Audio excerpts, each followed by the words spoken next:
Dame i gospodo, poštovani matičari, Matica Srpska, kao što znate, je vrlo raspoložena da ugosti mnoge ljude koji imaju što da nam kažu o prilikama u svetu u kojem živimo i o tome kako razumeti složene procese koji se u svetu dešavaju. Imali smo jedan niz predavanja ovde u Matici Srpskoj, neka od tih predavanja su izazvala i gnev pojedinih ljudi koji se nisu baš navikli na to da mogu da čuju slobodnu misao koja nam se ne mora svideti, ali koja prosto je argumentovana onako kako je argumentovana. I ja mislim da u ovoj ustanovi i ljudima koji dolaze u ovu ustanovu ne treba posebno objašnjavati činjenicu da smo se naučili da slušamo jedni druge, uprkos tome što možda ne mislimo isto. To je jedno od osnovnih pravila svakog demokratskog poretka, pa nadam se i ovog intelektualnog demokratskog poretka koji smo uspostavili u Matici Srpskoj, ja bih rekao, od samih početaka ove ustanove. I danas imamo zadovoljstvo da ugostimo francuskog publicistu i esejistu gospodina Hervé Givena, koji će nam govoriti na temu koja nam deluje vrlo privlačno, a vidjet ćete da je i samo izlaganje takođe vrlo privlačno. Francuska i Srbija, geopolitika u iskušenju stvarnosti. Za ovo gostovanje gospodina Givena je zaslužan profesor dr. Nenad Krstić i ja bih ga zamolio da nam on posebno prvo predstavi dragog gosta, a da potom da reč samom gostu. Pozdravljam naravno pre nego što dam reč gospodina Krstiću, posebno gospodina Givena. Veoma sam zadovoljan što je on došao u Maticu Srpsku, što će upoznati i našu ustanovu, i naš grad, i našu pokrajinu, i republiku, i što će biti u prilici da, eto, neposredno vidi ima li nešto od one glasovite srpske ljubaznosti i jesmo li mi zaista tako crna ovca u svetu kao što se na nekim mestima to može čuti. Hvala lepo i izvolite. Dragi prijatelji, drage kolege, dragi gosti, imam veliko zadovoljstvo da vam u ovom hramu srpske kulture i pismenosti predstavim jednog od najznačajnijih francuskih intelektualaca, gospodina Hervéa Givena.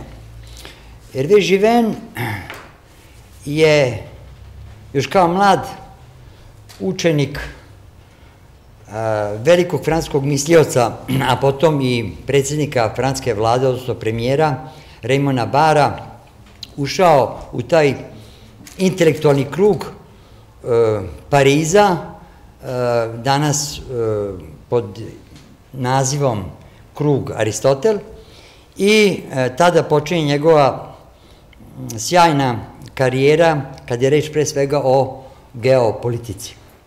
Hervé Given je držao niz predavanja kako na Dalekom istoku, tako i u zemljama širom Evrope i naravno u Sjedinjenim Državama. Objavio je 12 knjiga, ja bih istekao pre svega 2 knjige koje su postigle veliki uspeh, ne samo u Francuskoj, nego širom Evrope, a i šire, u Sjedinjenim Državama, Velika separacija i druga knjiga koju trenutno prevodimo na srpski jezik, Zapadni zid nije pao.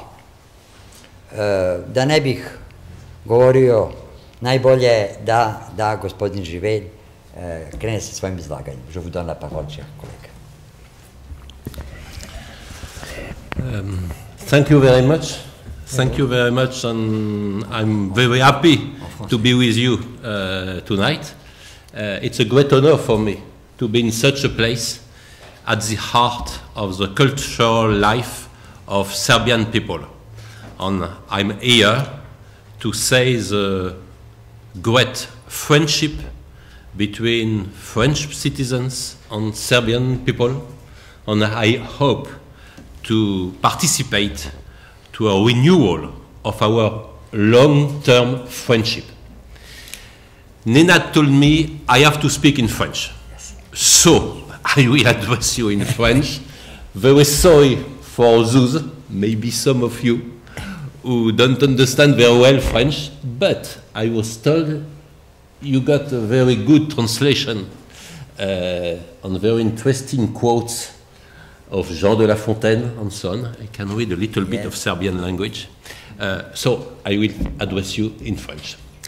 Bonsoir à tous et à tous. Le thème de mon intervention ce soir est donc France, Serbie, la géopolitique à l'épreuve du réel. Pourquoi avoir choisi ce thème? Parce qu'il va nous conduire à parler de choses nouvelles, il va nous conduire à parler de l'avenir de nos deux pays, de l'Europe et du monde, et il va nous conduire non pas à répéter les choses du passé, mais à porter un œil neuf sur ce qui vient. Il y a un petit problème peut-être, je ne sais pas, on ne voit pas la traduction. On ne la voit pas parce que le monsieur n'a pas commencé par le début de son exposé, mais par une nouvelle introduction. Ah, une nouvelle introduction. Bon, c'est pas grave. Mais bon. Peut-être vous pouvez passer le texte parce que oui. Ce que je vais dire est différent. Oui, donc. Un peu différent, mais vous pouvez passer. Mais je suis l'ordre quand même. Dakle, ukratko, malo je drugačiji uvod jer uvek kad govori, znate, govornik iz glave, ne može bude isti tekst kao ovaj koji ćete sada čitati, ali suština je u tome. Da, možete sada, vous pouvez continuer. En introduction, je dirais donc que le réel est notre premier problème politique. Le premier problème politique de la France, de l'Union européenne, c'est de regarder le réel tel qu'il est et pas tel que la théorie, l'idéologie ou la conformité nous dit qu'il est. Un grand philosophe, psychanalyste français, Jacques Lacan, disait « Le réel est ce qui ne peut pas se supporter ». Je crois en effet que nous avons, nous Européens, occidentaux, un vrai problème avec le réel. Je n'ai aucune qualité d'élu politique ou de dirigeant pour en parler. Ma seule qualité, c'est que j'ai consacré 6 essais chez le grand éditeur français Gallimard à traiter de la question du réel et à traiter cette question avec un œil particulier. Notre vie, à nous tous qui sommes ici, a plus changé au cours des 50 dernières années que la vie des hommes et des femmes avant nous au cours des 2 millénaires précédents. Si j'en parle en tant que Français, je suis entouré de familles qui comptent des grands-parents qui ont passé 100 ans d'âge. C'était inouï il y a seulement un siècle. Je vois autour de moi beaucoup de gens qui vivent dans l'abondance matérielle. La seule question est quel sens je donne à ma vie. C'était inconnu il y a un siècle où le problème de s'assurer les moyens matériels de la vie était l'essentiel. Et j'ai le plaisir d'être ici avec vous. Nous traversons le monde en quelques heures sans nous poser de questions. Là où voici quelques décennies, il fallait des mois de bateau, il fallait des mois à cheval pour simplement passer d'un pays à un autre. En très peu de décennies, non seulement notre monde, mais nos conditions de vie ont été profondément transformées. Et c'est sur ce point que je souhaiterais, ce soir, partager ma réflexion avec vous.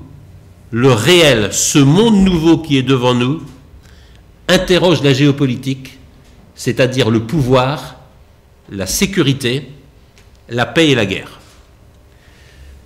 Première partie donc de mon intervention ce soir. Pourquoi se poser cette question? Tout simplement parce que l'avènement de l'individu nie la géopolitique. La plus grande invention du siècle qui vient de se passer, ça n'est pas la bombe atomique, ça n'est pas les antibiotiques, ça n'est pas l'avion.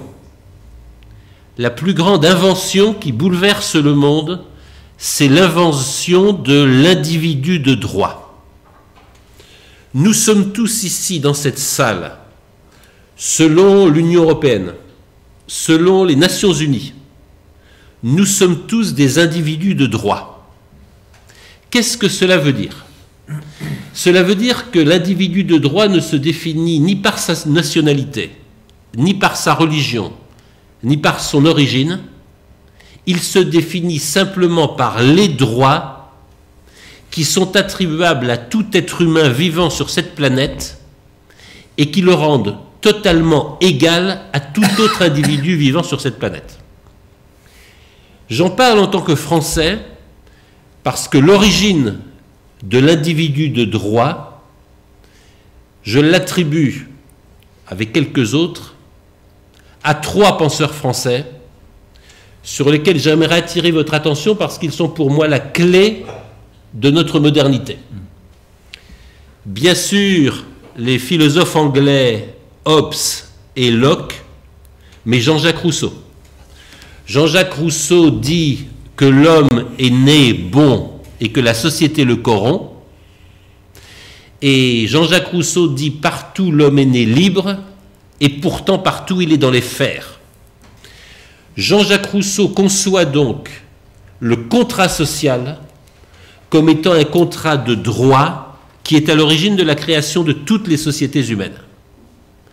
C'est donc le droit et le contrat qui fondent les sociétés humaines. Quelques décennies plus tard, Benjamin Constant, l'un des grands philosophes du libéralisme français, en 1819, déclare « La liberté politique, c'était la liberté des anciens, la liberté de l'individu, c'est la liberté des modernes. » Qu'est-ce qu'il veut dire à travers cela? Il veut dire que la liberté politique, c'est la liberté d'une collectivité politique de se donner ses lois et de choisir son destin. Il y a des unités politiques qui forment des communautés nationales ou régionales ou tout autre. Ces communautés, ces sociétés politiques, collectivement, par exemple avec le principe majoritaire, décident de lois qui vont s'appliquer à tous les individus vivant dans la société. Et Benjamin Constant dit ça c'est fini, c'était le passé. Le monde moderne, c'est que chaque individu va se faire sa propre loi. La limite de la liberté de chaque individu, c'est la liberté des autres individus. Mais la collectivité ne peut rien imposer à l'individu qui aille contre sa propre volonté, ses intérêts et sa liberté. Qu'est-ce qui permet à Benjamin Constant d'affirmer que la liberté de l'individu, c'est la liberté des modernes?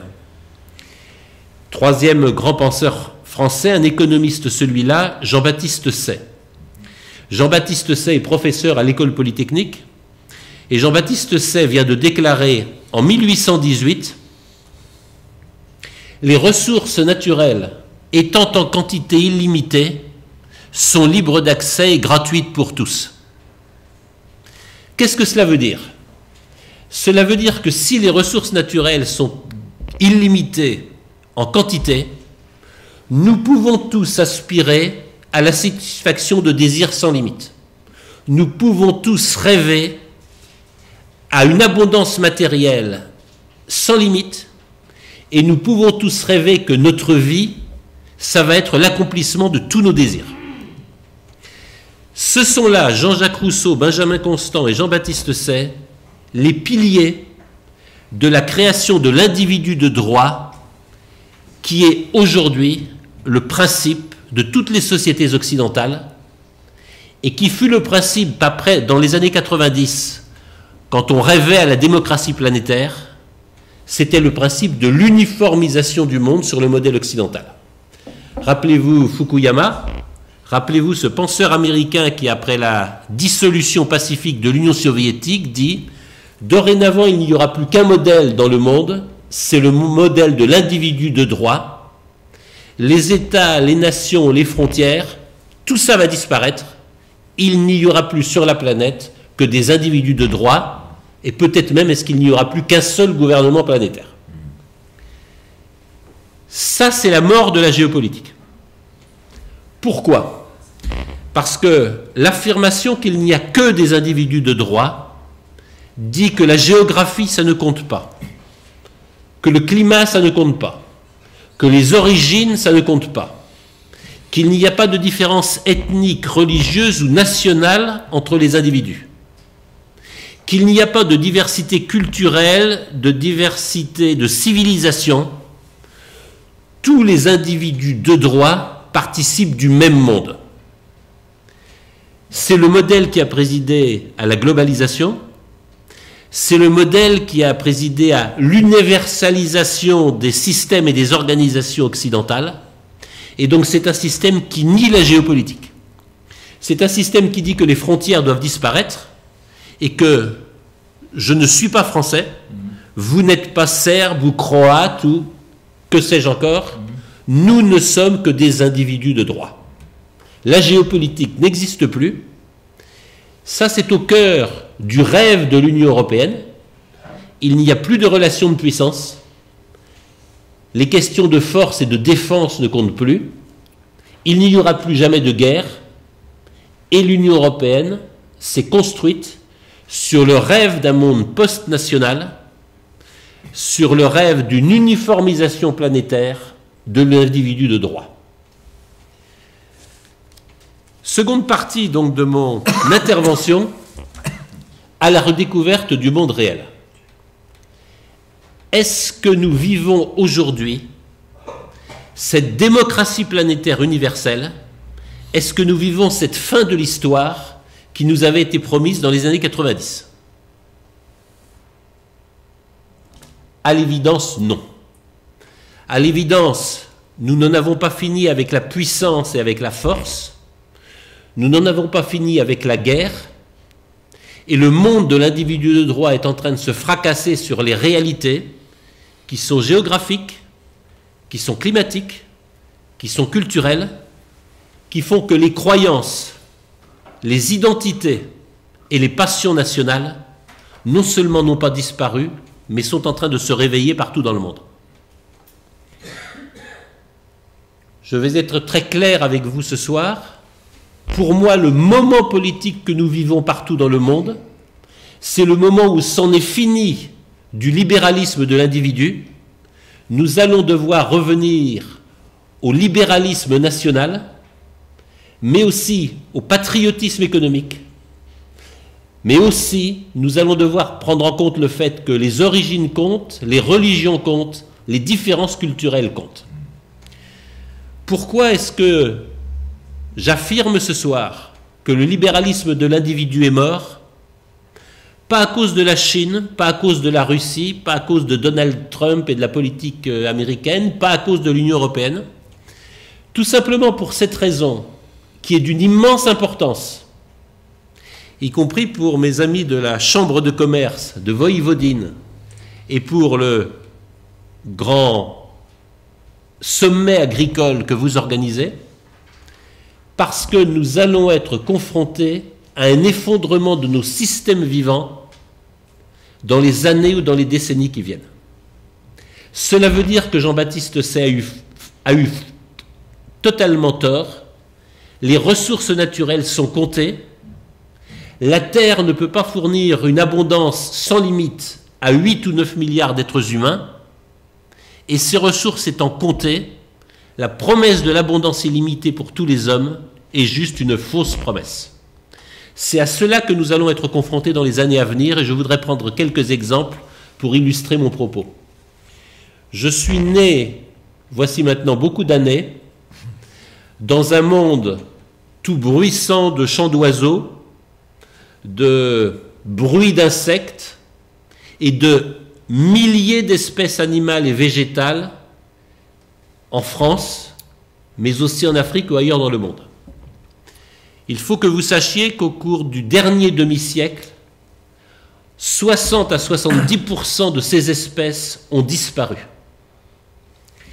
Je suis né dans un monde où, je parle à un linguiste, Je suis né dans un monde où l'humanité parlait plus de 10 000 langues différentes, notamment en Afrique, en Amérique latine et en Papouasie-Nouvelle-Guinée, où de petites populations continuaient de parler leur propre langue. Aujourd'hui, nous vivons un monde dans lequel seuls 10% de ces langues sont encore parlées par un petit groupe humain. Nous assistons à une disparition de la diversité humaine, dont la disparition des langues est un des exemples les plus violents. Troisième exemple, vous avez peut-être en tête les chiffres qui commencent à être publiés. Il y a plus de poids de plastique dans les océans que la totalité du poids des poissons vivant dans les océans. Nombre d'habitants de jeunes hommes et femmes d'Europe du Nord sont stériles à cause de la chair des poissons de profondeur qu'ils mangent, qui est totalement saturée de produits chimiques qui les rendent stériles. Et nous allons avoir un vrai problème de reproduction humaine dans les années à venir. Vous connaissez ces chiffres d'un certain nombre de villages chinois où la terre est tellement empoisonnée par les produits chimiques, fertilizers, etc., et aussi par les organismes génétiquement modifiés, qu'un tiers des enfants à sa naissance est déjà victime d'un cancer ou de malformations génétiques graves. Et j'ajouterai un dernier exemple. Dans un certain nombre de nos fleuves ou de nos étangs, ça a été vrai au Japon, c'est vrai en Chine ou en Inde, c'est quelquefois vrai aussi en Europe, la chair des poissons est tellement contaminée par les métaux lourds, par le mercure ou par d'autres substances chimiques qu'il devrait être classé produits chimiques dangereux. Les poissons sont devenus des produits chimiques dangereux. Je dis cela et j'ajoute qu'un congrès récent qui s'est tenu en Chine en novembre dernier dans la ville de Hobor a établi qu'à cause de l'abus d'engrais chimiques, le tiers des terres fertiles dans le monde allait devenir stériles dans les 10 à 20 prochaines années. Nous allons donc être confrontés à un problème massif d'épuisement des systèmes vivants, de stérilité du sol qui va réduire les rendements agricoles et qui va rendre des terres impropres aux cultures agricoles. De la même manière, nous sommes confrontés à une disparition de la diversité des espèces, de la qualité de l'eau, de l'air, des terres, etc. Pour moi, c'est le fait le plus important, c'est le fait géopolitique dominant des années à venir, et c'est celui qui met fin au règne de l'individu absolu. Pourquoi ? Tout simplement parce que je peux me vivre comme un individu de droit, je peux me vivre comme un individu à la poursuite de mes seuls désirs personnels, tant que le monde m'est donné et tant que les ressources naturelles sont en quantité limitée. Nous entrons dans un monde où personne ne survivra seul.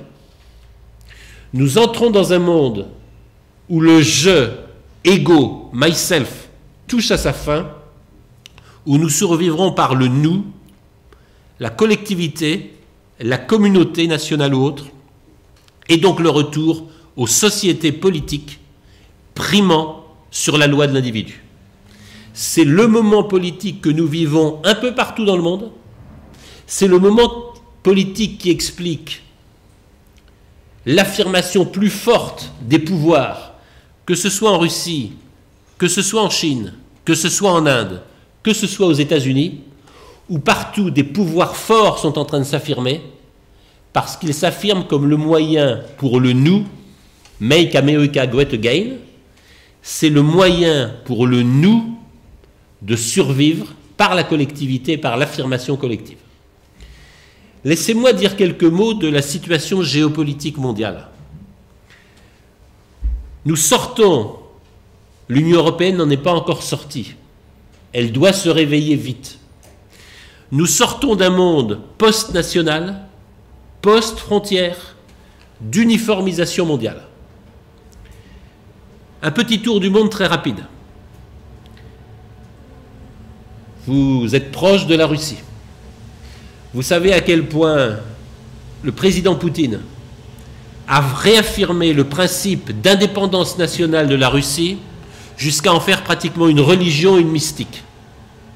La Russie n'acceptera jamais les ordres de l'étranger et il a renoué pour cela avec la plus ancienne tradition russe, qui est notamment la tradition orthodoxe. En Chine, le président Xi Jinping a réaffirmé la force de la civilisation chinoise en voulant diffuser dans le monde entier ce qu'il appelle le rêve chinois. Ce qui est très intéressant et qui illustre mon propos, c'est que le rêve chinois sous Deng Xiaoping, après la libéralisation de l'économie commencée en 1978, l'idée était d'acquérir la petite aisance, que chaque Chinois mange à sa faim tous les jours. Ensuite, l'idéal a été d'arriver à la moyenne aisance. La moyenne aisance, c'est que chaque Chinois puisse manger de la viande une fois par jour, qu'il ait la télévision et pour beaucoup l'accès à la voiture ou à la motocyclette au moteur. Le point majeur, c'est qu'aujourd'hui la Chine dit « Notre idéal ne va pas être l'abondance pour tous, parce qu'avec l'abondance pour tous, la Chine sera morte avant d'être riche. » Le rêve chinois, ça va être la civilisation écologique, ça va être le fait de renouer avec la plus ancienne culture chinoise, qui est la vision du mandat du ciel, Tianxia en chinois, tout sous le ciel, l'empereur est responsable de l'harmonie de toutes les choses vivantes sur la planète. L'empereur est celui qui doit assurer que toutes les choses vivantes, les arbres, les fleurs, les oiseaux, les animaux qui vivent, les poissons des fleuves et des lacs ou de la mer, comme les animaux des forêts, etc., comme naturellement les êtres humains, tout cela doit vivre en harmonie. C'est mon ami le philosophe Zhao Tingyang qui est à l'origine du renouveau de cette notion de Tianxia. J'insiste là-dessus parce que c'est très important. Le Tianxia, vous allez en entendre parler dans les années à venir. Le Tianxia, c'est par là que la Chine prétend proposer au monde un rêve de civilisation à l'opposé du modèle consumériste et financier de l'abondance sans limite américain. Tianxia, c'est le modèle de civilisation planétaire qui peut-être pourrait l'emporter sur le modèle de la richesse illimitée qui est le modèle anglo-saxon et le modèle américain diffusé à la planète et dont on sait maintenant qu'il est invivable et qu'il nous conduit à l'effondrement. Si je continue un rapide tour du monde, Narendra Modi en Inde. J'ai eu la chance de suivre une partie de la campagne électorale de Narendra Modi. Narendra Modi, c'est extrêmement intéressant parce que c'est l'union de la tradition hindoue la plus ancienne, tradition millénaire, l'hindoudva, le mode de vie hindou traditionnel, combiné avec les technologies les plus modernes. Haïti plus hindoudva. Et ça donne des résultats totalement surprenants, puisque l'Inde, à n'en pas douter, sera l'une des 3 grandes puissances du milieu du XXIe siècle. La conjugaison des traditions culturelles les plus puissantes et les plus anciennes de l'histoire de longue période et des technologies les plus modernes. C'est le pari de l'Inde. Je terminerai évidemment par l'Amérique de Donald Trump. Elle est massivement caricaturée dans les médias de l'Europe occidentale, notamment en France, où le thème est « Donald Trump est un président illégitime et d'ailleurs, il n'est pas là pour rester ». Je crois que c'est une très profonde erreur. Je crois que la réalité est que la population américaine souffre d'une société détruite par la mondialisation. Une phrase a beaucoup contribué à l'élection de Donald Trump. La globalisation aux États-Unis a fait quelques milliardaires de ceux qui ont réduit au chômage leurs voisins, ruiné leur ville et ruiné la région dans laquelle ils sont. Je crois que c'est tout à fait ce qui s'est passé. La mondialisation a fait quelques milliardaires de ceux qui ont ruiné leur pays ou leur région. C'est fini. Le pari de Donald Trump, et il est en train de le réussir, c'est de rapatrier massivement les capitaux que les entreprises américaines gardaient à l'étranger à travers sa réforme fiscale. C'est de créer des conditions telles sur le territoire américain. Je rentre tout récemment du Mexique. Des centaines d'usines sont en train de fermer au Mexique parce qu'elles se réinstallent aux États-Unis. Et vous savez qu'aux États-Unis, aujourd'hui, on connaît le plein emploi. Et vous savez qu'aux États-Unis, aujourd'hui, des grandes compagnies, comme Apple ou autres, qui gardaient des centaines de milliards de dollars à l'extérieur, sont en train de ramener leurs capitaux aux États-Unis et vont les investir aux États-Unis. Je ne suis pas du tout en train d'apprécier la politique de Donald Trump. Ce que je suis en train de dire, c'est que Donald Trump rompt avec l'idéal de la globalisation. Donald Trump rompt avec l'idéal de l'individu de droit, en disant « Nous, Américains, nous ne sommes pas des individus comme les autres. Nous sommes Américains. L'Amérique préfère les Américains. Et partout dans le monde, nous allons défendre les intérêts américains. Nous allons protéger les citoyens américains. Et nous allons faire que toute la puissance américaine soit au service d'une meilleure vie pour les citoyens américains. » Je ne sais pas du tout s'il va y parvenir, mais je sais qu'avec Donald Trump, c'est le retour de la politique des identités, identity politics. Je sais qu'avec Donald Trump, c'est une rupture avec le libéralisme de l'individu. Le mot qui accourt aux États-Unis, c'est « the return of illiberal hegemony », illiberal politics. Et je suis sûr qu'avec Donald Trump, tout simplement, c'est le renouveau d'un mot quasiment interdit en Europe, qui est le patriotisme économique. Je vais terminer avec l'Union européenne. Eh bien, l'Union européenne continue aujourd'hui à être seule dans le monde, à la poursuite d'un rêve post-national, post-frontière, et à sacrifier les nations, la sécurité et l'identité des peuples européens au rêve de l'individu de droit. Nous sommes dorénavant à peu près seuls au monde.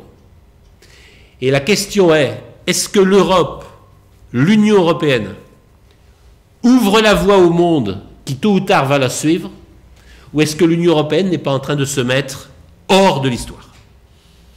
Ce sera, si vous le voulez bien, la troisième partie de mon intervention. Troisième partie que j'ai appelée « Le monde à venir ». Géopolitique du monde à venir. Pour moi, la géopolitique du monde à venir, d'abord, elle est géopolitique. La géopolitique, c'est une science de la géographie, des ressources naturelles, croisée avec la démographie et avec l'histoire et la culture des nations. Le premier objet de la géopolitique, c'est l'intérêt des nations. Donc leur identité, leur passion nationale et leurs intérêts. Géopolitique du futur, donc, et devant des amis, je vais m'exprimer un peu franchement. Je crois très clairement que l'Union européenne a traversé des crises, mais les crises les plus importantes sont à venir. Les crises les plus importantes sont à venir pour l'Union européenne, pourquoi? L'Union européenne ne se fera pas en défaisant les nations qui la composent. L'Union européenne ne sera forte que si les nations européennes sont fortes. Et je tire deux conséquences majeures pour les années à venir. La première question de l'Union européenne aujourd'hui, c'est de définir ses frontières extérieures. L'Union européenne se fera bien plus en se séparant de ce qui n'est pas l'Europe qu'en détruisant les nations qui y participent. La question la plus urgente pour l'Union européenne, c'est de définir ses frontières extérieures. Elle a commencé à le faire en abandonnant de fait l'idée que la Turquie, grand pays musulman s'il en est, entre dans l'Union européenne. Plus personne ne croit que la Turquie rentrera dans l'Union européenne. Je pense que l'Union européenne doit clairement affirmer qu'elle a des frontières extérieures et que notamment des pays à majorité musulmane, des pays dans lesquels il n'y a pas de séparation entre la religion et l'État, le domaine religieux et le domaine public, et des pays dans lesquels la charia s'applique de fait, n'ont pas vocation à rentrer dans l'Union européenne. Ce que je dis là me paraît très important dans la perspective de négociations concernant l'entrée de la Serbie dans l'Union européenne, À la différence de nombre de pays des Balkans, la Serbie peut être l'un des éléments forts de la frontière extérieure de l'Union européenne. Le deuxième point sur lequel l'Union européenne va devoir avancer vite, c'est le fait qu'une monnaie unique ne peut pas survivre sans une politique fiscale et une politique budgétaire harmonisée. Je ne dis pas que la Grèce, l'Italie ou l'Irlande doivent avoir la même politique budgétaire ou fiscale que l'Allemagne ou la France. Je dis qu'on ne peut pas tolérer le pillage de la valeur ajoutée de pays comme la France ou l'Allemagne par des pays comme l'Irlande, où vous savez que l'impôt sur les sociétés est seulement de 12% avec plein d'exemptions. Il n'est pas possible de faire vivre la monnaie unique dans ces conditions. J'ajoute qu'il n'est pas possible de faire vivre la monnaie unique s'il n'y a pas plus de solidarité entre les pays à grand excédent, je pense à l'Allemagne, et des pays de l'Europe du Sud qui sont littéralement asphyxiés par le prix de l'euro. Ça n'est pas tenable, de sorte que l'Union européenne aujourd'hui est confrontée à deux ruptures. Une rupture dont beaucoup parlent avec la Pologne, avec la Hongrie, avec l'Autriche, maintenant avec d'autres pays qui les rejoignent, parce que l'Union européenne n'achètera pas la conscience et les valeurs morales de pays qui veulent garder leurs valeurs et leur conscience. Comme me le disait un ancien ministre polonais de la Défense, les fonctionnaires de Bruxelles ne nous feront pas enlever les crucifix de nos écoles, les soviétiques n'y sont pas parvenus en 50 ans. C'est la première ligne entre l'Est et l'Ouest. Mais la seconde ligne de fracture, tout aussi importante, oppose les pays du sud de l'Europe, la Grèce, l'Italie, l'Espagne, le Portugal et en grande partie la France, à des pays du nord dont la structure de compétitivité fait qu'ils vivent très bien avec un euro fort, alors que les pays d'Europe du Sud sont asphyxiés par l'incapacité de dévaluer leur monnaie. Ça n'est pas durable, et l'Union européenne, si elle ne résout pas ces problèmes, pourrait bien être promise à l'éclatement dans les années qui viennent. Je le dis très clairement devant vous, l'Europe, ça n'est pas l'Union européenne. L'Europe existait bien avant l'Union européenne, et d'ailleurs la Serbie est d'Europe, même si elle n'est pas dans l'Union européenne. L'Union européenne a été la forme transitoire d'un essai de construction politique de l'Europe. Je ne suis pas certain, si je reviens devant vous dans 5 à 10 ans, je ne suis pas certain que l'Union européenne telle que nous en parlons aujourd'hui existe encore. Deuxième élément de ce qui vient. Je l'ai déjà dit, le fait géopolitique premier du monde à venir, ça va être la course aux ressources naturelles. Cela veut dire que sur quelques points, nous en France, vous en Serbie, dans les Balkans ou ailleurs, des faits nouveaux, importants et conflictuels vont se dérouler parce que la guerre pour les ressources a déjà commencé. C'est quoi la guerre pour les ressources? La guerre pour les ressources, c'est par exemple l'appropriation des terres par des fonds d'investissement ou par des entreprises étrangères qui expulsent la paysannerie traditionnelle de ces terres pour adopter des principes d'industrie extensifs et ne pratiquer que des cultures d'exportation. Je prendrai volontiers l'exemple de l'Ukraine, mais je prendrai aussi volontiers l'exemple de la Roumanie, où l'un des grands problèmes de la Roumanie à venir, c'est l'expulsion de leurs terres d'une grande partie des populations rurales, parce que les grandes sociétés occidentales sont en train de mettre la main sur la majeure partie des terres arables de la Roumanie. J'ai beaucoup vécu ce sujet en Afrique, où il est en train de prendre un tour violent. Vous savez peut-être que l'Éthiopie vit pratiquement une insurrection larvée. Le Premier ministre éthiopien vient de démissionner la semaine dernière. Une des raisons de cette insurrection qui fait des milliers de morts, c'est le fait que les Éthiopiens ne supportent pas le fait que les meilleures terres arables sont toutes propriétés d'investisseurs saoudiens, d'investisseurs européens, d'investisseurs anglais, américains ou autres, qui les expulsent de leurs terres pour des cultures qui ne sont que d'exportation et ne bénéficient en rien à la population éthiopienne. La question de l'appropriation des terres va être une question absolument essentielle. Cette question d'appropriation des terres va se doubler d'un autre sujet qui, celui-là, est juridique. Savez-vous que la première tâche des troupes américaines, quand elles ont envahi l'Irak, a été de détruire la banque des semences végétales qui d'ailleurs se tenait tout près de la prison d'Abu Ghraib, ça a été de détruire la totalité de la banque des semences végétales en Irak et de leur substituer des semences propriété de compagnies américaines. Ça, c'est la guerre pour l'appropriation du vivant qui ne fait que commencer. Je vais prendre un exemple très concret. En France, j'ai un jardin dans le sud de la France où j'ai des plantations de tomates. Je n'ai pas le droit de donner des plants de mes tomates à mon voisin. Pourquoi ?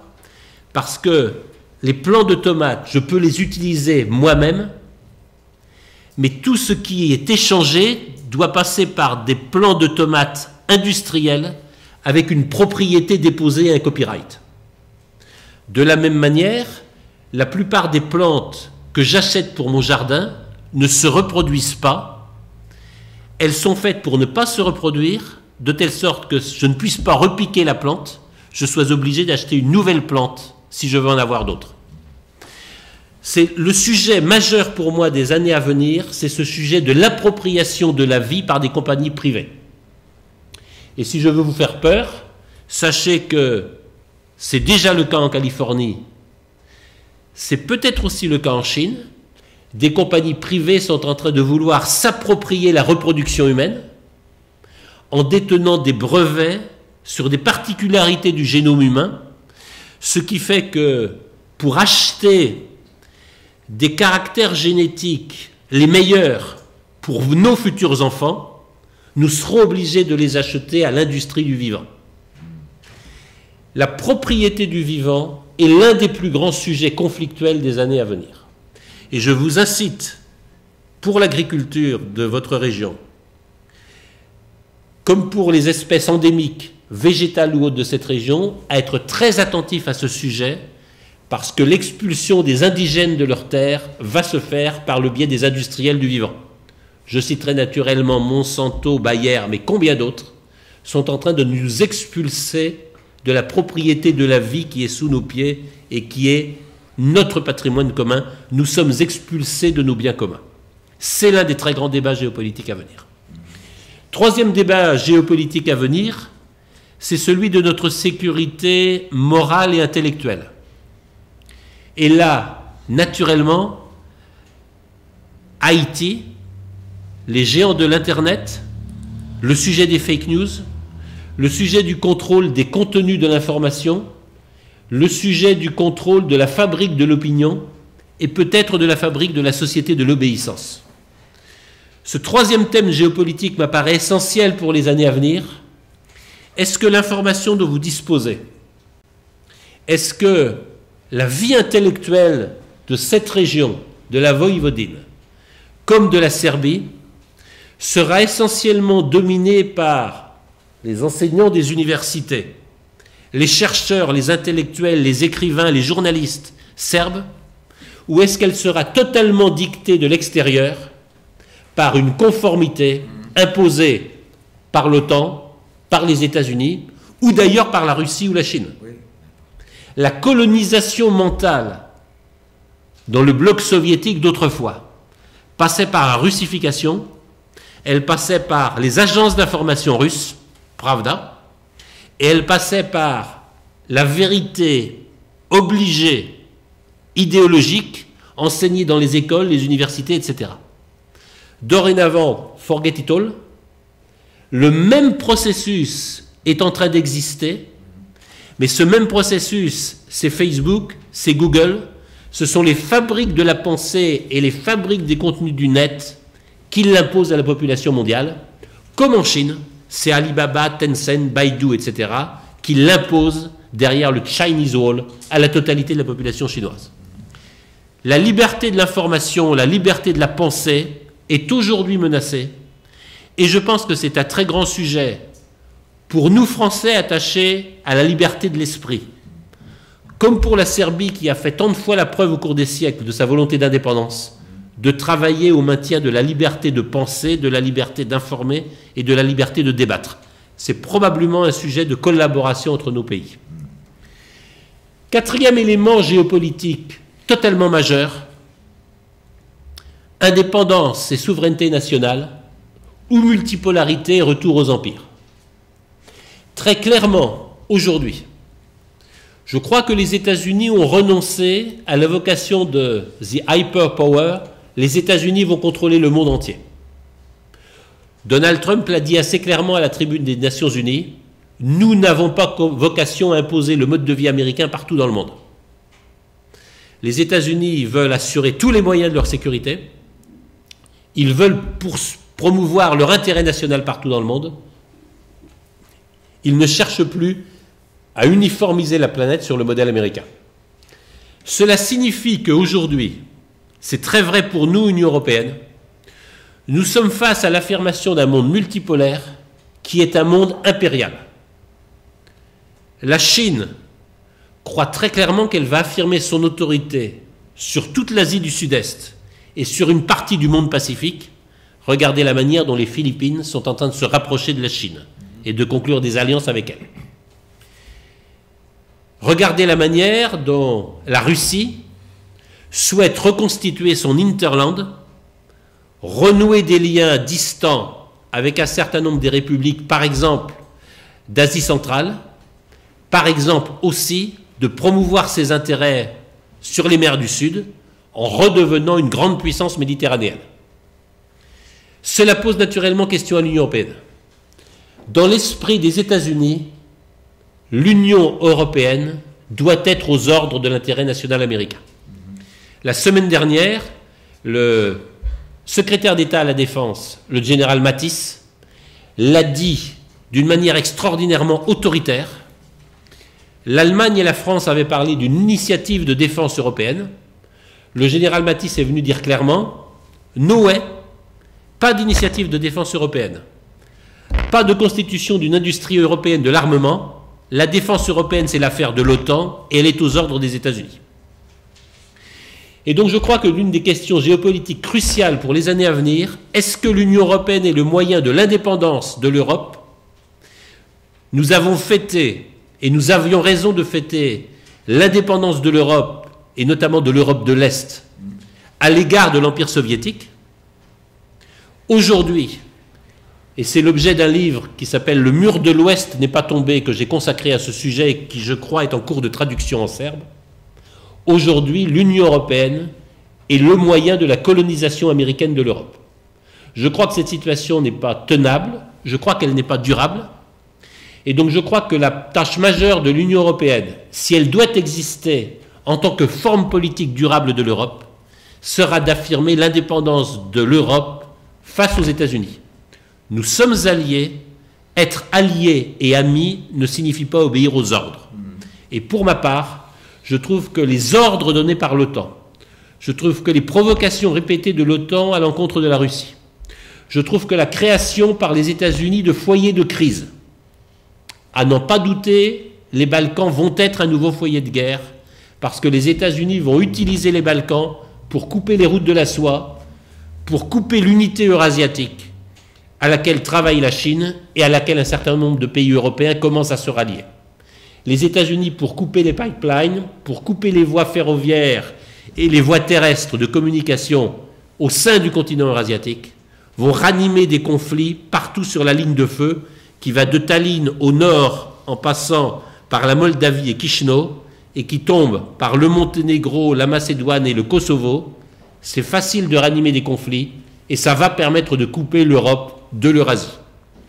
Eh bien, je pense que ce jeu des États-Unis n'est simplement pas tolérable pour l'Europe, il va contre l'intérêt à long terme de l'Europe, qui est naturellement de trouver les voies d'une alliance avec la Russie d'Europe, et qui est naturellement de réaliser ce rêve que le général de Gaulle avait si bien exprimé, l'Europe de l'Atlantique à l'Oural et l'Europe de Brest à Vladivostok.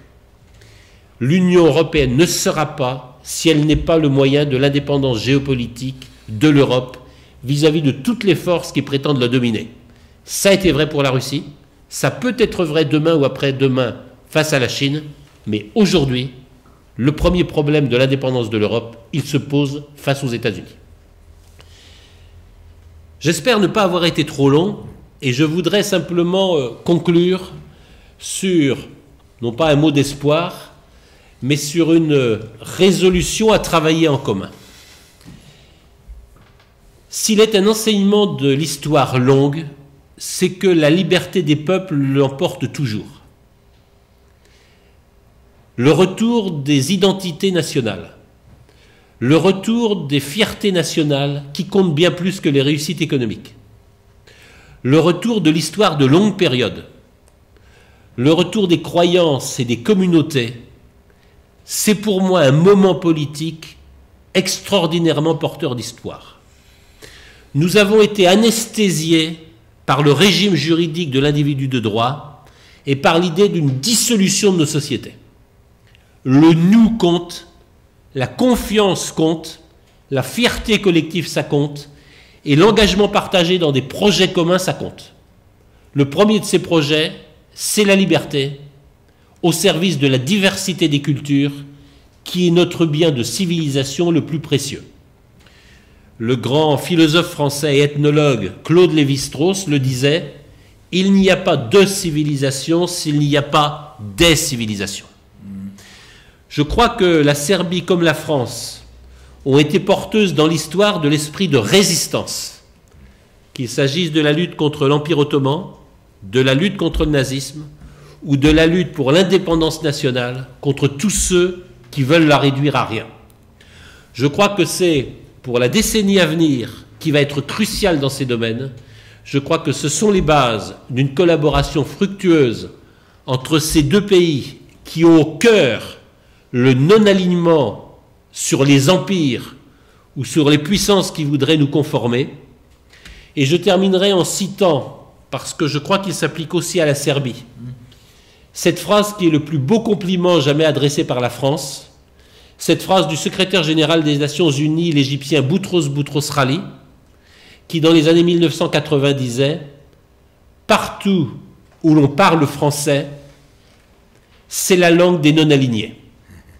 Je souhaite que le français, langue dans laquelle j'ai choisi de m'exprimer devant vous ce soir, soit la langue de notre amitié, de notre non-alignement et la langue de notre liberté commune. Merci de votre attention. Merci.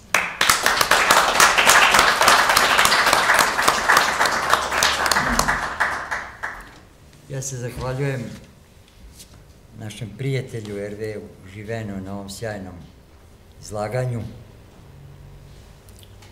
Dakle, ukratko prikaz sveta, čini mi se realnog sveta u kojem živimo, a ne onaj prikaz koji svakodnevno viđamo na najznačajnijim svetskim medijima.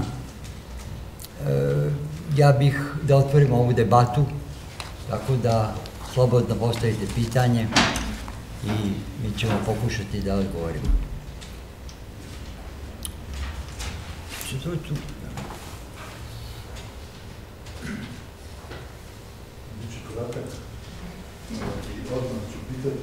Il va poser une question concrète, mais je vous remercie, c'était quelque chose de magnifique ce que je viens d'entendre.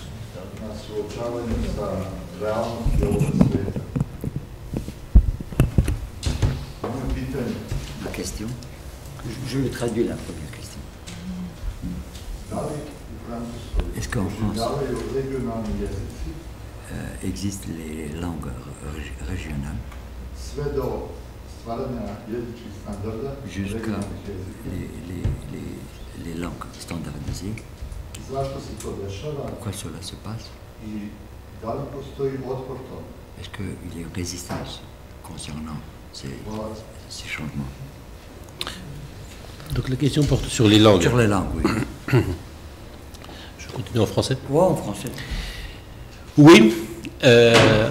En France, nous avons une diversité linguistique, une diversité des langues. Je suis breton, donc je viens de la partie la plus à l'ouest de la France. Voici encore moins d'un siècle, dans pratiquement toutes les familles rurales ou de pêcheurs, on parlait le breton à la maison. Et dans l'enseignement public, les enfants étaient obligés de parler français et punis s'ils parlaient breton.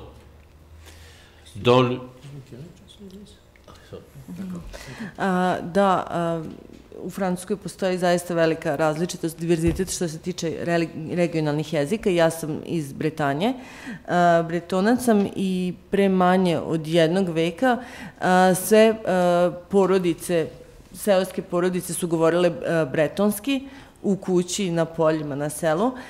Međutim, školovanje je bilo obavezno na francuskom i ko bi govorio bretonski bio bi kažnjen.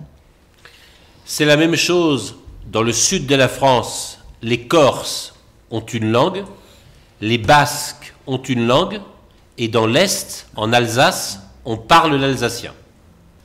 Isto je i sa jugom Francuske, postoji korzikanski jezik, postoji baskijski i na istoku u Alzasu se govori alzaški jezik. La grande question sur le statut des langues régionales est une question pour moi politique. Et donc je suis très prudent pour répondre à cette question. Veliko pitanje statusa ovih jezika je po meni političko pitanje i jako sam oprezan kada na takvo pitanje treba da odgovorim. L'Union européenne a poursuivi un jeu très dangereux qui est de promouvoir une relative autonomie des régions pour détruire les nations. Evropska unija se uhvatila jedne prilično opasne igre, a to je podrška autonomiji regija, da provincije budu što autonomnije kako bi se uništila nacija. Par exemple, en affirmant que la Bretagne, ou la Vénétie en Italie, ou la Catalogne en Espagne, pouvaient négocier directement avec Bruxelles et l'Union européenne sans passer par le gouvernement national. Na primer, postoji dogovor da Bretanja u Francuskoj, Venecija u Italiji i Katalonija u Španiji mogu direktno da pregovaraju sa Briselom i Evropskom unijom bez dogovora sa svojim nacionalnim državama. L'Union européenne porte une très lourde responsabilité dans ce qui s'est passé en Catalogne en Espagne. Evropska unija nosi veliku odgovornost za ono što se desilo u Kataloniji u Španiji. Je pense que c'est une politique dangereuse et nuisible à l'Europe. Une Europe divisée en 60 ou 80 petites régions sera beaucoup moins forte que l'Europe des nations. Mislim da je to izuzetno opasno za Evropsku uniju. Evropska unija koja bi bila podeljena na 60 do 80 manjih regija je mnogo slabija nego Evropa koja je podeljena na nekoliko nacija. C'est pourquoi, en tant que Français, je pense qu'il est bon que le français reste la langue de la nation française. I zato ja kao Francuz mislim da je dobro da francuski ostane jezik francuske nacije. Et j'ajouterai un mot pour les linguistes, c'est que aucun breton d'il y a un siècle ne comprendrait le breton qu'on a recréé et qu'on enseigne aujourd'hui. I nešto za ovde prisutne lingviste, nijedan bretonac od pre 1 vek ne bi razumeo bretonski koji je danas ponovo izmišljen i ponovo napravljen. De la même manière, l'occitan que l'on parle dans le midi de la France est une langue reconstituée que les paysans qui parlaient occitan il y a un siècle ne comprendraient pas. Na isti način, oksitanski jezik sa juga Francuske je ponovo rekonstruisan jezik koji ni jedan oksitanac koji ga je govorio pre 1 vek danas ne bi razumeo. Tako je. Ja bi se uključio samo, ukratko samo da kažem nekoliko reči u vezi sa pitanjem jezika. To je zaista, što je rekao moj prijatelj Hervé Given, političko pitanje. Pogledajte, katalonski jezik do pre nekoliko godina uopšte nije bio prihvaćen kao jezik. A suštinski jeste jezik, nije ni španski, ni francuski, nego i katalonski. A s druge strane imate potpuno obrnutu situaciju kod nas da se stvaraju veštački jezici iz jednog jezika. Dakle, to su uglavnom politička pitanja. Mi filozofi i lingvisti koji se bavimo govorimo da je fonološko-morfološki sistem, sintaksički je ipak nešto iza, u prvom planu. Dakle, da bi jedan jezik se razdvojio na 2 jezika, potrebno je pre svega da dođe promjena na fonološkom i morfološkom sistemu. Ako ga nema, onda mogu da ga nazovu tim marsovskim jezikom, ali to je, dakle, isto jezgro, isti jezik. Dakle, političko pitanje izrazito, s obzirom na to dajem primer katalonskog jezika koji jeste jezik, a nije bio prihvaćen, ja ne znam kada, 80. godina. Quand le catalonien a été,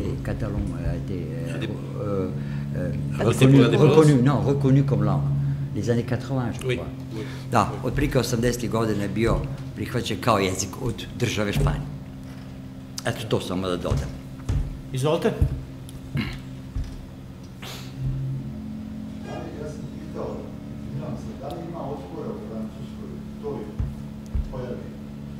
Est-ce qu'il y a des résistances concernant ce qui se passe concernant les langues? Des résistances? Yeah. Oui, certainement, essentiellement dans des régions qui ont un vrai problème d'identité collective très forte, Pays Basque et l'île qu'est la Corse. Da, postoji otpor, pogotovo u regijama koje imaju veliki problem kolektivnog identiteta, kao što je Korzika i Baskija. Aujourd'hui, la paix a été faite dans le Pays Basque, des accords ont été trouvés, il n'y a plus d'action terroriste, et je dirais que le Pays Basque fonctionne bien, aussi bien en Espagne que dans la République française. Trenutno su uspeli da nađu dogovor u Baskiji. U Baskiji je sada mir, nema više terorističkih akcija i ja bih rekao da je trenutna situacija dobra u Baskiji i u španskom i u francuskom delu. En Bretagne, les mouvements autonomistes sont devenus totalement marginaux et la pression régionale est essentiellement un moyen pour négocier un certain nombre d'avantages vis-à-vis de Paris.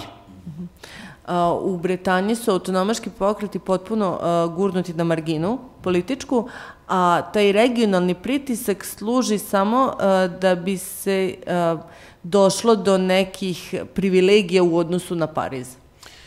En Corse, la situation est très différente. La Corse vit en partie en dehors de la loi de la République. Na Korzici je situacija značajno drugačija zato što su neki zakoni izlaze van zakona Republike. C'est vrai pour la fiscalité, c'est vrai pour la circulation de l'argent en espèces, c'est vrai pour les héritages, c'est vrai pour l'accès aux subventions, etc.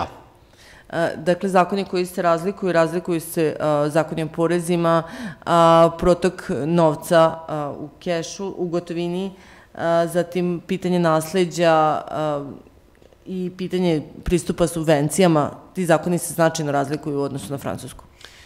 Et donc, il y a réellement un problème où il y a réellement la nécessité que la culture corse vive, parce que c'est une culture autonome, mais il y a en Corse, au moins au même niveau, simplement un problème d'ordre public. I na Korzici postoji problem gde mora da se osigura preživljavanje korzikanske kulture, koja zaista jeste jedna autonomna kultura, ali s druge strane postoji i veliki problem javnog reda. La revendication culturelle ne peut pas être une excuse à la culture mafieuse. Kulturni zahtevi zaštite kulture ne mogu biti izgovor za mafijašku kulturu.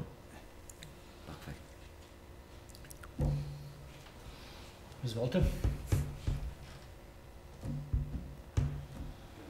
Ja bih pitao, se malo vratimo na Evropsku uniju, tako da, vezano za pozicije Francuske danas u Evropskoj uniji, u svetskoj politici i po mišljenju gospodina Režvena, kakve su oko proširenja Evropske unije, kakve su njegova gledišta i kakve su njegova gledišta oko Zapadnog Balkana u Evropskoj uniji i pozicije u budućoj Evropskoj uniji. position dans l'Union européenne?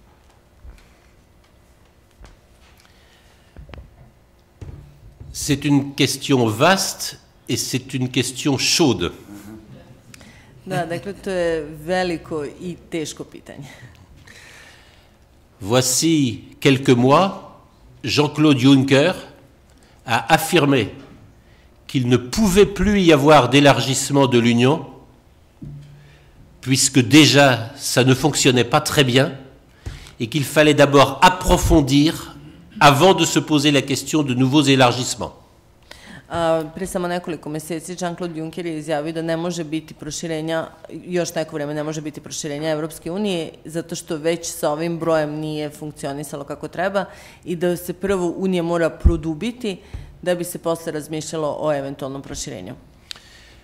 Et vous savez que, voici quelques jours seulement, l'Union européenne a annoncé qu'il pouvait y avoir l'ouverture d'un processus d'adhésion pour 5 à 6 pays des Balkans, pour leur ouvrir la perspective d'appartenir à l'Union européenne. A pre nekoliko dana sama Evropska unija je izjavila da bi moglo doći do otvaranja procesa pristupanja Evropskoj uniji za 5 ili 6 evropskih zemalja kako bi im se otvorila perspektiva pristupanja. Cette contradiction s'explique par le fait que l'Union européenne a pris peur de l'importance des investissements chinois dans la région des Balkans. Ove oprečnosti se mogu objasniti time što se Evropska unija možda uplašila značajem kineskih investicija u ovoj regiji. Et aussi, probablement, que l'OTAN a donné l'ordre à l'Union européenne d'ouvrir ces procédures. A takođe moguće da je NATO naredio Evropskoj uniji da prosto otvori taj proces pristupanja.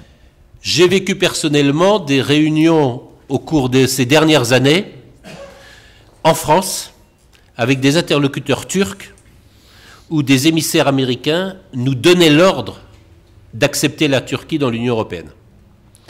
Lično sam prisustvovao tokom nekoliko prethodnih godina sastancima gde sam od izaslanika Turske čuo da su američki izaslanici naređivali da se Turska primi u Evropsku uniju.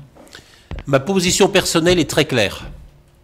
Je ne pense pas que l'Union européenne soit viable à 25, 26, etc. Probablement pour que l'Union européenne redevienne une force de stabilité et de dynamique, ça serait beaucoup mieux à 10, 12 ou 14 pays. Ja sam veoma jasan po tom pitanju. Mislim da Evropska unija ne može da preživi sa 25, 26 ili više zemalja. Mislim da bi to bila jedna snažna unija, mogla bi da se održi na 10, 12, 14 zemalja. Donc nous avons le choix pour l'Union européenne, un approfondissement absolument nécessaire aujourd'hui, ou un élargissement qui signifie pour moi la dissolution de l'Union européenne, qui ne sera plus qu'un grand marché atlantique aux mains des États-Unis. I mislim da se nalazimo pred velikim izborom ili produbljivanje Evropske unije, koje je apsolutno neophodno, ili njeno proširenje, što će dovesti i do njenog raspada i sama Evropska unija će postati samo veliko severnoatlantsko tržište. Ma position personnelle concernant votre question serait que l'Union européenne doit tracer ses frontières extérieures et que ces frontières extérieures, elle les fera notamment en se séparant du monde dominé par l'islam. Moj lični stav na vaše pitanje da Evropska unija mora iscrtati svoje spoljne granice i da te spoljne granice se moraju odvojiti od islamskog sveta. Notre culture européenne procède lointainement de Jérusalem, de l'intelligence grecque, de la loi romaine et aussi de la mystique orthodoxe. L'islam n'est pas d'Europe, même s'il a quelquefois été en Europe. Naša evropska kultura dolazi iz Jerusalima, dolazi iz antičke Grčke, iz rimskog prava, ali iz pravoslavlja takođe. Islam nije evropski, iako je nekoliko puta bio u Evropi. Je crois donc, et je terminerai, je crois donc que l'Union européenne doit définir ses frontières extérieures en se séparant des pays dominés par l'islam et par des majorités de population musulmane. I zato smatram da bi Evropa morala iscrtati svoje granice na taj način što će se odvojiti od zemalja koje su većinski muslimanske ili gde je većinsko stanovništvo muslimansko. Et je vois très bien comment les vrais ennemis de l'Europe, ou ceux qui ne veulent pas d'une Europe puissante, sauront exciter des conflits à l'intérieur de l'Europe du fait des minorités musulmanes qui s'y trouvent. I već vidim kako, na koji način bi neprijatelji Evrope mogli da oslabe Evropu tako što će izazvati sukobe unutar Evrope, a ti sukobi će upravo proizilaziti iz muslimanskih manjina koje se u njoj nalaze. Je crains que peut-être dès 2018 ou 2019, nous n'ayons les preuves de cette capacité à susciter des conflits, notamment dans votre région des Balkans. Ja se bojim da već u 2018. ili 2019. godini bismo mogli imati dokaze te moći da se izazovu konflikti i to baš u vašoj regiji Balkana. Priča se sad ovdje o, kako kažem, čuvanju na neki način hrišćanske Evrope, a upravo sa ovim migracijama koje smo svi svedoci sad, poslednjih par godina, i one koje su radničke bile, Il faut garder l'Europe des chrétiens d'une part, mais de l'autre, on a des migrations qui viennent des pays musulmans. I sad, ja sam... Pričamo o hrišćanskoj, kako kažem, Evropi, pričamo o podcrtavanju granica, a islam je već unutra. Et on parle des frontières, mais l'islam est installé déjà en Europe. Da postoji hrišćanska, kako se zove, Evropa. Je vais répondre à deux questions un peu différentes.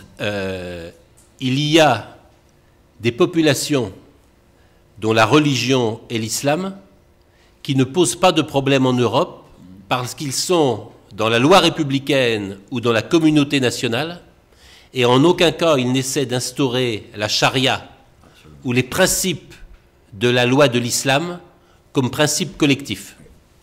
La France vit en paix avec la majorité de ces populations musulmanes aujourd'hui. Odgovorit ću na dva pitanja koje su pomalo različita. Prvo pitanje je, postoje ljudi čija je religija islam, međutim koji ne postavljaju nikakav problem zato što se vode zakonima Republike ili zato što žive u nacionalnim zajednicama nacije države u kojoj se nalaze. Na taj način ne postavljaju problem zato što ne žele da uspostave šariju ili ne žele da uspostave svoj islam kao vodeći zakon njihove zajednice. U Francuskoj, Francuzi žive u miru sa velikom većinom svoje islamske populacije.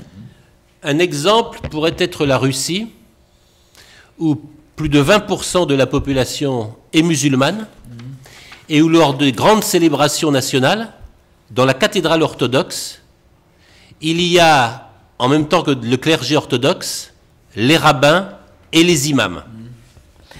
Jedan odličan primjer bi bila Rusija gde je oko 20% populacije je muslimansko i prilikom velikih praznika u pravoslavnim crkvama, u sabornim crkvama se nalaze i pravoslavni sveštenici, rabini i imami zajedno. Donc sur ce point, la question est celle de la dynamique des cultures et des nations. L'islam aujourd'hui a une dynamique, alors que l'Union européenne a cassé la force des nations, ce qui fait que nous sommes en position de faiblesse relative. Dakle, suštinsko je pitanje dinamike. Islam je danas veoma dinamičan pokret, dok je Evropa slomila svoju snagu, svoju nacionalnu snagu koju je posjedovala. Dakle, Evropa se nalazi u slabijoj poziciji u poređenju sa islamom. Le problème des réfugiés est pour moi différent. Le phénomène des réfugiés vient de la négation qu'un pays puisse défendre sa frontière et qu'un pays puisse décider souverainement de qui a ou non le droit de résider sur son sol ou d'acquérir sa citoyenneté. Problem sa izbjeglicama je jedan drugačiji problem po mom pitanju. Problem izbjeglice je problem toga što jedna zemlja ne može danas sama da odluči kako i na koji način može da brani svoje granice, ko može da živi na njenoj teritoriji i ko može na tu teritoriju da uđe ili ne. La question des réfugiés d'à travers la Méditerranée est extraordinairement liée au crime organisé et aux mafias, notamment turques, qui gagnent énormément d'argent sur le trafic des migrants. Pitanje izbjeglica iz mediteranske oblasti pogotovo je izuzetno vezano za kriminalne aktivnosti, kriminalne organizacije, najviše u Turskoj, gde se mafija zaista bogati na trgovini izbjeglicama. Cette question est aussi liée à la pression de multinationales qui sont ravis d'avoir une main-d'œuvre quasiment gratuite et pour moi de reclairer le trafic des esclaves en favorisant l'installation de réfugiés sur des territoires de pays riches. To je pitanje takođe vezano za velike globalne kompanije, multinacionalne kompanije, kojima je potrebna radna snaga i koji će na ovaj način ponovo stvoriti robovlasnički sistem tako što će naseliti ove grupe narode u Evropi. Et je crois que Donald Trump a raison quand il a dit tout récemment en présentant le programme de défense américain, une nation qui ne sait pas défendre sa frontière et tenir sa frontière est une nation vouée au pillage et à la disparition. I mislim da je Donald Trump bio u pravu kada je pre nekog vremena izjavio, kada je govorio o odbrani Amerike, rekao je da nacija koja ne zna da odbrani svoje granice je nacija koja je osuđena na pljačku i na nestanak. Pour terminer, je dirais qu'il n'y a pas de conflit entre la France ou l'Europe et l'islam ou les pays à majorité musulmane. I za kraj rekao bih da ne postoji konflikt između Francuske ili Evrope i zemalja gde je većinsko stanovništvo muslimansko. L'islam est une expression de la diversité des civilisations et des cultures humaines. Islam je samo jedan izraz različitosti koje postoje na svetu i različitih civilizacija i kultura koje postoje. De la même manière que le monde orthodoxe, de la même manière que des affirmations nationales. Isto kao i pravoslavlje, isto kao i nacionalno određenja. Simplement, l'islam n'est pas d'Europe et il faut avoir des relations respectueuses dans l'altérité et dans la différence. Prosto, islam nije evropski i moraju se održavati odnosi koji bi se zasnivali na poštovanju i na odvojenosti. Et dans ce cas-là, c'est la frontière et la séparation qui permet la paix, le respect mutuel et qui permet le développement de relations positives hors de la confusion. Le conflit naît de la confusion. Tako da su granice i razdvajanja i poštovanje stvaraju taj jedan odnos poštovanja, pozitivan odnos bez konflikta, jer nema zabune, zato što se konflikti rađaju iz zabune.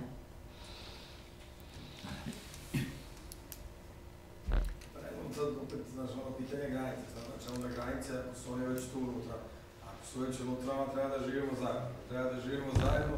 Da li Evropa ima snagu da prilagođava deo tih procesa svojom vrednostnom sistemu ili nema? I šta je u krajnjoj liniji Evropska unija? To su tržište, to skup određenih vrednosti, to je kulturološka odrednica istorijski i tako dalje. Znači, pričamo o relativizaciju trenutka u tome što smo šta je Evropa, ali šta jeste trenutno i šta u kom pravcu ide, to je malo sad i nama koji smo na malo to čudno isto. Ne, ali suštinski ovdje pitanje koje, odgovor je jasan. Koji su instrumenti?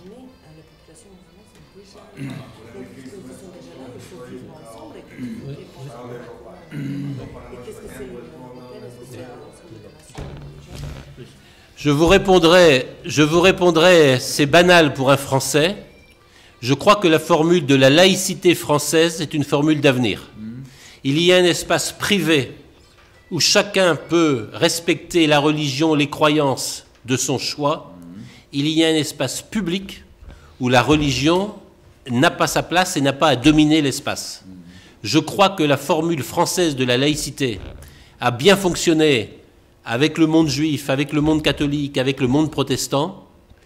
Simplement, elle n'a pas été négociée avec le monde de l'islam. Et je crois que la laïcité à la française peut être une formule pour l'Europe. Odgovarajući na pitanje, vrlo jednostavno postoji francuski model sekularnosti gde postoji privatan prostor i javni prostor. Privatni prostor može biti prostor religije i izražavanja različitosti religiozne, dok u javnom prostoru religija nema svoje mesto i ne treba da učestvuje u javnoj raspravi.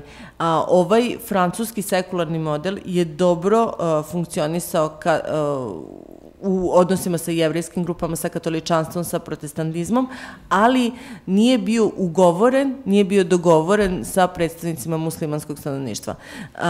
Tako da ja mislim da taj jedan francuski sekularni model bi mogao biti dobar model za Evropsku uniju.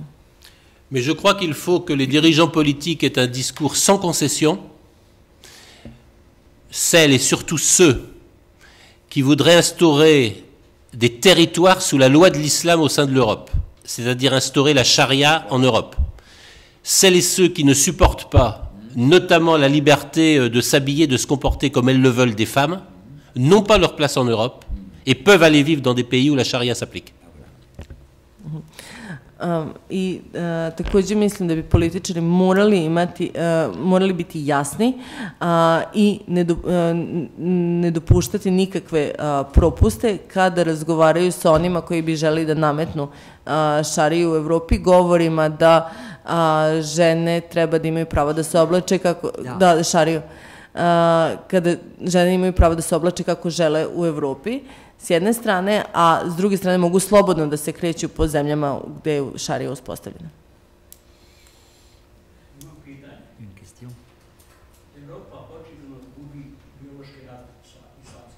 Donc l'Europe commence à perdre la guerre biologique avec l'islam. Le changement de climat.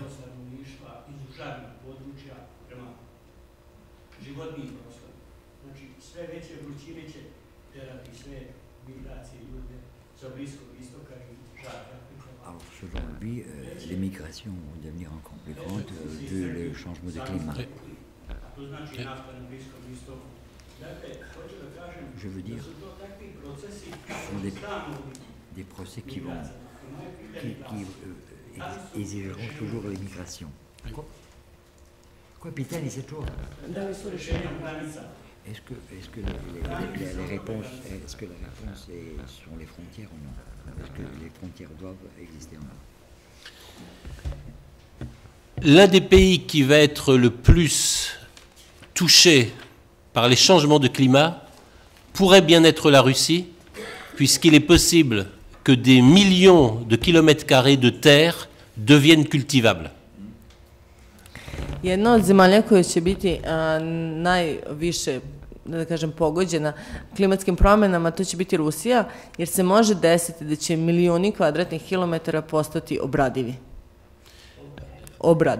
Ce qui signifie qu'il y aura un sujet considérable de migration avec la population chinoise. Dakle, postoji pitanje, značajno pitanje migracije kineskog stanovništva. À l'évidence, la Russie, comme une grande partie de l'Europe, est très confrontée à ce que vous dites, parce que nous n'avons pas de frontières naturelles qui nous isolent comme par exemple en ont les États-Unis. I jedan deo Rusije kao evropske zemlje je takođe pogođen ovim migracijama zato što mi nemamo prirodnih granica između Evrope i Azije kao što imamo prirodnu granicu sa, na primjer, Sjedinjenim državama.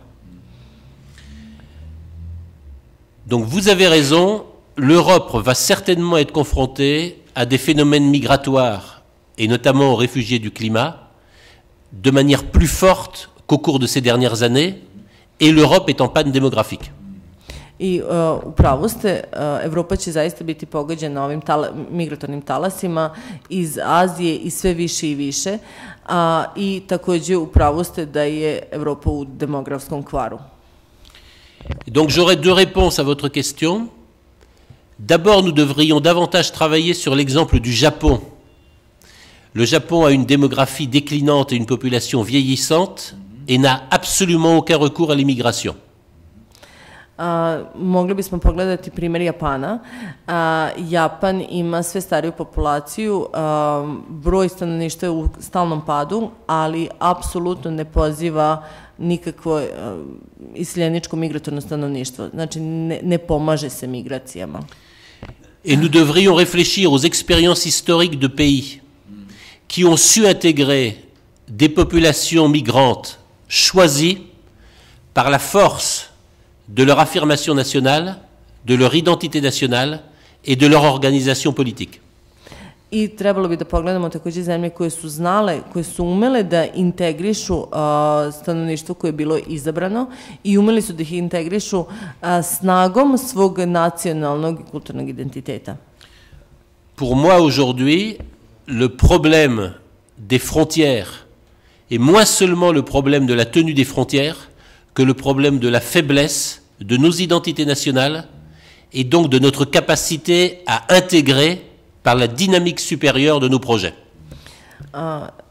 Za mene je danas problem granica nije toliko problem čvrstine granica, već je problem naše slabosti da se održimo i naše slabosti da integrišemo snagom našeg nacionalnog identiteta. Mais il est clair simplement qu'à rêver d'ouverture des frontières, on importe les conflits de l'extérieur sans améliorer en rien la situation ni de ceux qui partent, ni de ceux qui doivent les accueillir. Ali jasno je da ako potpuno otvorimo granice, mi uvozimo konflikte i ne popravljamo situaciju, niti život, ni onih koji dolaze, ni onih koji žive tu.